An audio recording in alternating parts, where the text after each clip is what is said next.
Az ember alatvalónak született.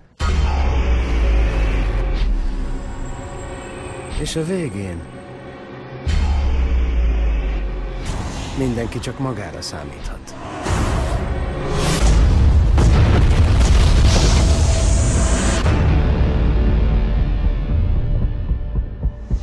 Mit tegyünk? Felkészülünk.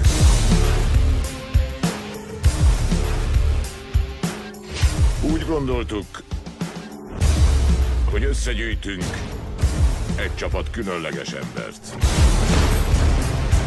És mikor eljön az idő, ők megvívják a csatát, amit mi nem tudnánk.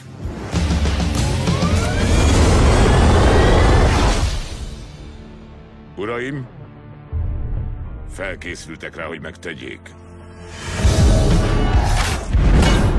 Nem azért, de én nem vagyok csapatjátékos. A páncélja elég ütős, de anélkül mit ér?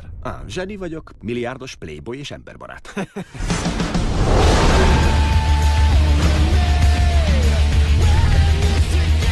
2012-ben.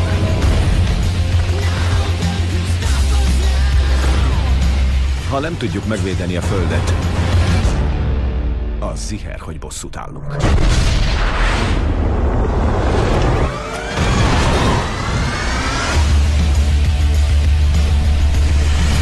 Bosszúállók.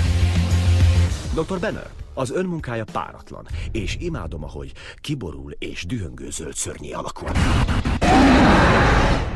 Kösz! A mozikban.